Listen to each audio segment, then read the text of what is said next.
Everything that the priest wears in order to sing Mass has some meaning appropriate to his office. And since the office of the cleric and the office of the knight belong together, the order of chivalry therefore requires that everything of which the knight has need in order to practice his office has some meaning, through which nobility of the order of chivalry is signified. Unto the knight is given a sword, which is made in the shape of a cross, to signify that just as our Lord, Jesus Christ, vanquished on the cross the death into which we had fallen because of the sin of our father Adam, so the knight must vanquish and destroy the enemies of the cross with a sword. And since the sword is double-edged, and chivalry exists in order to uphold justice, and justice means giving to each one his right, therefore the knight's sword signifies that he should uphold chivalry and justice with a sword. The lance is given to the knight to signify the truth. For the truth is straight, and does not bend, and truth goes before falsehood. And the lance head signifies the power that the truth has over falsehood. And the pennant signifies the truth reveals itself to all, and it does all it can against falsehood or deceit. And truth is the support of hope, as it is of everything else that the knight's lance signifies regarding to truth. The chapelle de fer is given to the knight to signify shame. For a knight who has no shame cannot be obedient to the order of chivalry. And just as shame makes a man modest and casts his eyes to the ground, so the chapelle de fer protects him from high things, and makes him look to the ground, and is the middle point between low and high things. And just as the chapelle de fer protects the head, which is the highest and most important part of the human body, so shame protects the knight, whose office, after that of the cleric, is the highest office that there is, so that he does not stoop to the base deeds and nobilities of his courage, does not descend into malfeasance, deceit, or any other evil habit. The hauberk signifies a castle and rampart, opposite vices and misdeeds. For just as a castle and rampart are closed around so that no one may enter inside them, so the hauberk is closed and fitted on all sides, so that it signifies the noble courage of the knight, inside of which neither treachery, pride, disloyalty, nor any other vice can enter. Iron shows are given to the knight in order to keep his feet safe, and legs safe, to signify that the knight shall keep the highways safe with iron, that is, with the sword, the lance, the mace, and other weapons. Spurs are given to the knight to signify the diligence, expertise, and zeal with which he professes the honor of his order. For just as with spurs, the knight pricks his horse so that it hurries and runs as swiftly as it can, so diligence hastens the things that it is fitting to hasten, and expertise makes a man guard against being taken by surprise, and zeal yields the harness and provisions that are essential for the honor of chivalry. The collar is given to the knight to signify obedience. For the knight who is neither obedient to his lord nor to the order of chivalry dishonors his lord and breaks the order of chivalry. Thus, just as the collar encircles the knight's neck, so that it is protected from wounds and blows, so obedience makes him follow the commands of his lord or superior as well as the order of chivalry, so that neither treason, pride, injustice, nor any other vice shall corrupt the oath that the knight has taken to his lord and to chivalry. The mace is given to the knight to signify strength of courage, for just as the mace is used against all armor, and it strikes and inflicts wounds everywhere, so strength of courage protects the knight from every vice, and fortifies the virtues and good habits with which he upholds the honor of chivalry. The misericorde is given to the knight, so that if he is lacking weapons, he may turn to the misericorde. For if he is so close to his enemy that he is unable to wound him with the lance, sword, or mace, you should stab him with the misericord.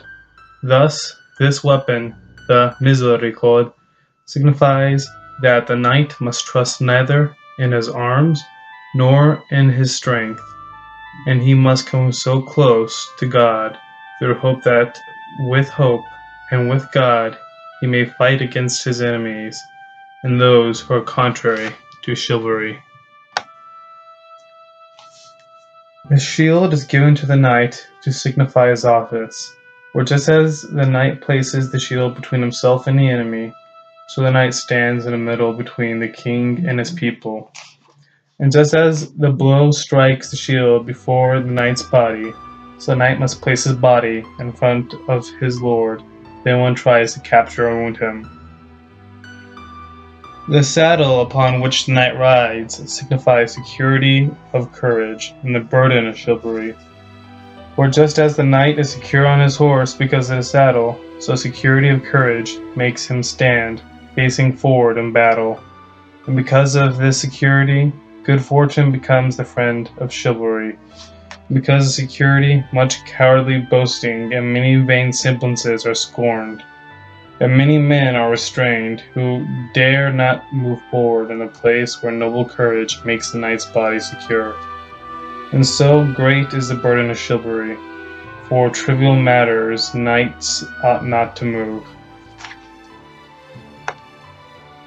The horse is given to the knight to signify nobility of courage, and so that he may be mounted higher up than everyone else, and be seen from afar, have more things beneath him, and be prepared before anyone else for everything that befits the honor of chivalry.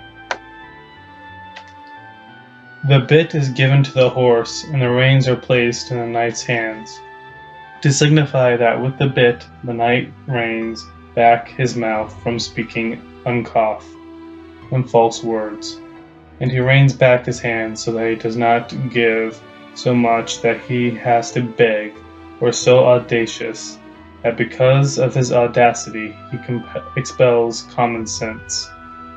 And he should understand that he will allow himself to be led by the reins toward any place where the order of chivalry may wish to deploy or send him.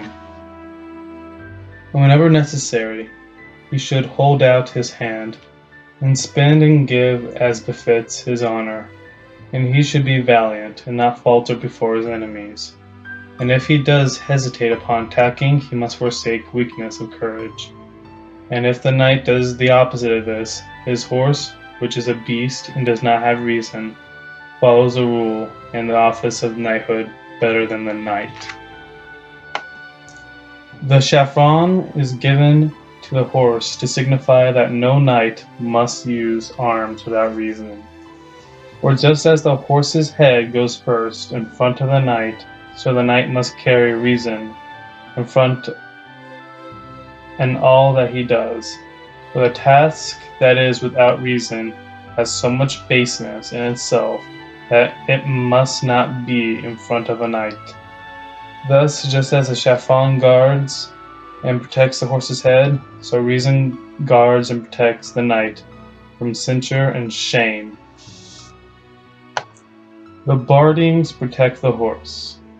And the meaning imputed to the bardings is that the knight must guard and take care of his possessions and riches, so that he can fulfill the office of knighthood.